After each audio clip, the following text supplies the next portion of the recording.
আসসালামু আলাইকুম ওয়েদার নিউজে সকলকে স্বাগতম। আগামী 24শে জুন রোজ বুধবার বাংলাদেশের বেশ কিছু এলাকায় ঝড় বৃষ্টি এবং ঘূর্ণিঝড় হওয়ার সম্ভাবনা রয়েছে।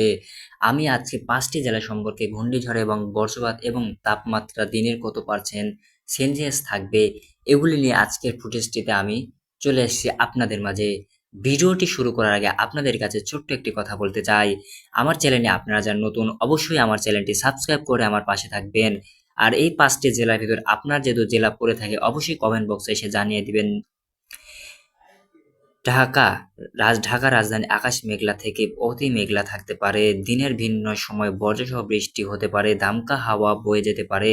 বাহিরে বের হলে ছাতা রাখুন। বজ্রপাতের সময় খোলা জায়গায় ও উঁচু গাছের নিচে দাঁড়াবেন না। প্রয়োজন ছাড়া বাইরে বের হওয়া এড়িয়ে চলুন। চট্টগ্রাম উপকূলীয় এলাকায় আরও বেশি দিনের তাপমাত্রা থাকতে পারে। বিকেল বা রাতের দিকে বৃষ্টি বজ্রপাতের সময় কোথাও কোথাও মাঝারি থেকে ভারী বৃষ্টি হতে পারে। নৌকা চলাচলকারী সমুদ্র এবং তীরবর্তী এলাকায় সতর্ক থাকুন। সিলেট এখানে আবহাওয়ার দ্রুত বদলাতে পারে। পাহাড়ি ঢলের দিকে খোলাই রাখুন। হঠাৎ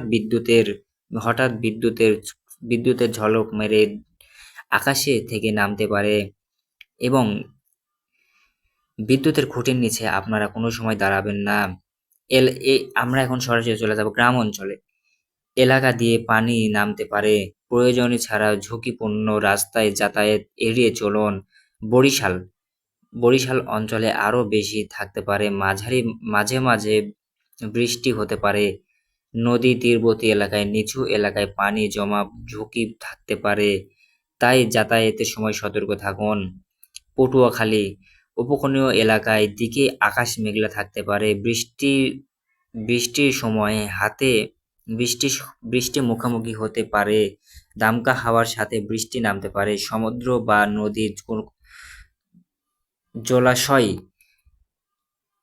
ভাটার প্রবণ থাকতে পারে।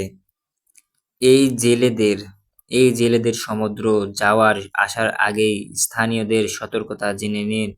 আগামী 36 ঘন্টা থেকে ঝড় বৃষ্টি এবং বজ্রপাত এবং ঘূর্ণিঝড় হওয়ার সম্ভাবনা রয়েছে।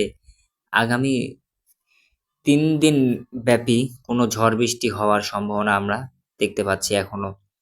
কিন্তু আমি যেই 5টি জেলার কথা বললাম এই 5টি জেলাতে আগামীকাল 24শে জুন রোজ বুধবার ভয়াবহ ঝড় বৃষ্টি এবং ঘূর্ণিঝড় হওয়ার সম্ভাবনা রয়েছে।